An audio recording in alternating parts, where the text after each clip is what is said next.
Bismillahirrahmanirrahim. Hello to everyone. Today I'm presenting a paper titled Ethical Concerns of Representation in Cultural Practices, International Art and Design Residency at Texla as a case study.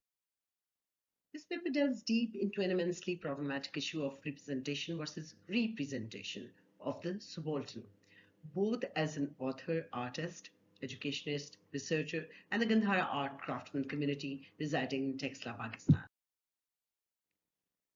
This research was inspired by Gayatri Spivak's essay, Can the Subaltern Speak?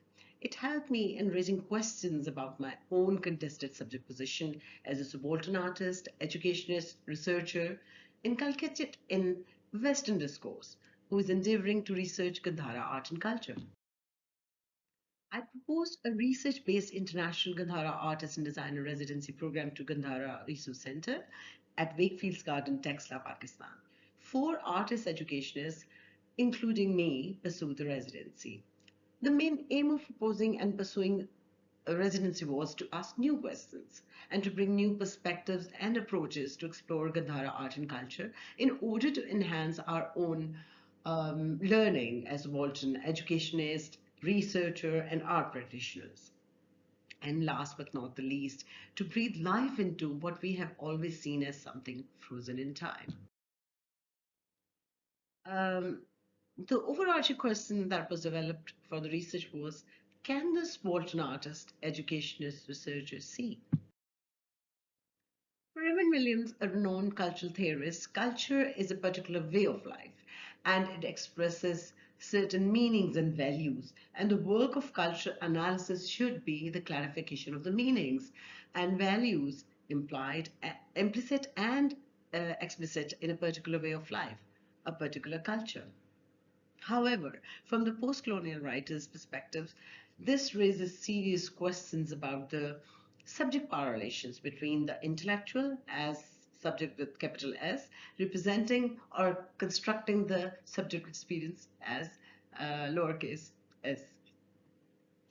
Edward said, he said that Western discourse on the Orientalism has constructed a knowledge for the East and the body of power knowledge relations articulated in the interest or power of the West.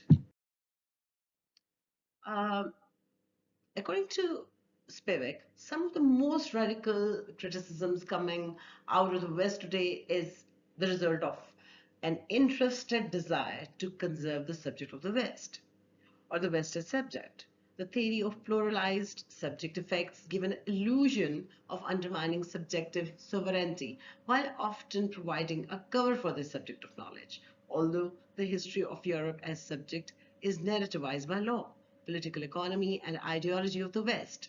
This concealed subject pretends it has no geopolitical determination. This much politicized critique of the sovereign subject thus actually inaugurates the subject. Uh, so, the ethical concerns as an intellectual uh, ask for uh, ask in like the intellectual should highlight her privileged position in representing or constructing the other. It's an ethical concern.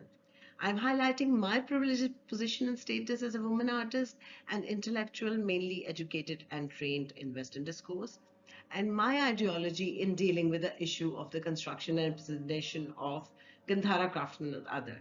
Here in my study, the conception of the subaltern cannot speak is extended to the Gandhara craftsman's concerns. In the light of the conception of the subaltern's lack of voice, I do not claim to represent Gandhara craftsman's experience, desires, or interests. In terms of exploring the issue from artist perspective, a practice-based artistic research methodology was adopted here. According to Kendi, practice-based research is an original investigation undertaken in order to gain new knowledge, partly by means of practice and the outcomes of that practice. And the claims of originality and contribution to knowledge may be demonstrated through creative outcomes. In this regard, I proposed first ever International Gadara Artist and Design Residency Program to GRCP. It was titled as Old Path, White Clouds, and it was held from 2012 to 16 September in 22. Uh, in this research, we engaged local artists, local community comprised of artists, artisan, coin collectors, fiction writer, historian, archaeologists, anthropologists. So there was a wide range of disciplines. Then we visited Sirkap and Mora Morado as residency sites. We also visited Texla Museum, the craft shops. At GRCP, the community engagement with artists and art historians further enhanced the experience of the residency. One could strongly feel the passion and motivation of the community for the revival and protection of the dying art form of Kandara, and most crucially, their ambition to work towards the survival of the artist community of Texla. Moreover, they were also concerned about the contemporization of Kandara. So at the end of the residency, I produced artwork in the form of wooden edicts, and these were my reflections on these wooden edicts. They have been shown at different exhibitions. I wrote on that in 93, I completed my graduation in fine arts with painting as major from National College of Arts, Lahore. Uh, NCA was originally founded in 1876 as Mill School of Industrial Art by British Raj in reaction to arts and crafts movement. In 1958, Mill School of Industrial Arts was converted to National College of Arts, and in 1960, it was transformed to Ministry of Industry to Ministry of Education. So NCA received a degree awarding status. In 2004, I did my master's degree in graphic communication from Kingston University, UK. Currently, I am practicing visual artist, educationist, and researcher.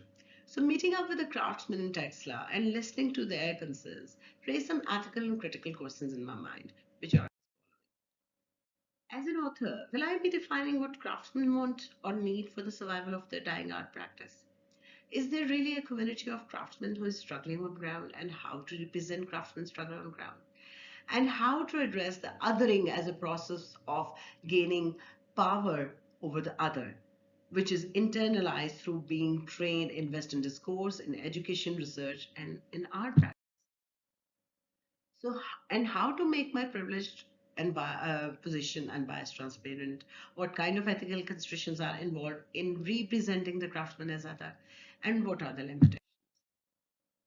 Spivak argues that the complexity of the word representation and representation as interchangeably used in the text can be very well understood in Marx's explication of Darstellung as trope and Vertreten as substitution, which would mean that no theorizing intellectual can represent or substitute or speak for the oppressed of those who act and struggle around.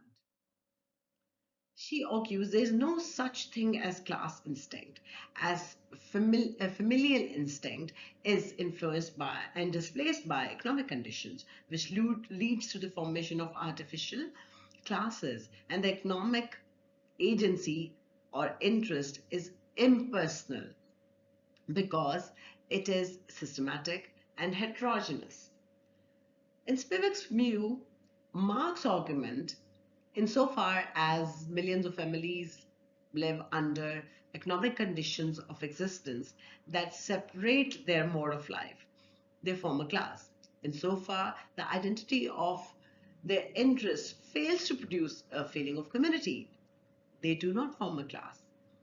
Illustrates that a representation as vertreten behave as Darstellung, hence taking its practice place in the gap between the formation of a descriptive class and the non-formation of transformative class.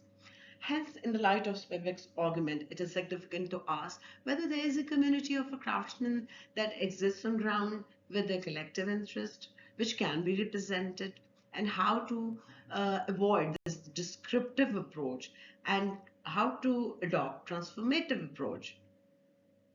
Uh, and yeah, yeah. Then As a conclusion, I would say that as a transformative approach, a collaborative approach could be developed through creating a dialogue with the craftsmen, traditional artists, and by giving them a due credit for their knowledge and prowess. And it shouldn't be done on an ad hoc basis. The persistence of pursuing this path is important to give them their due credit and make it a transformative approach. Thank you so much for listening.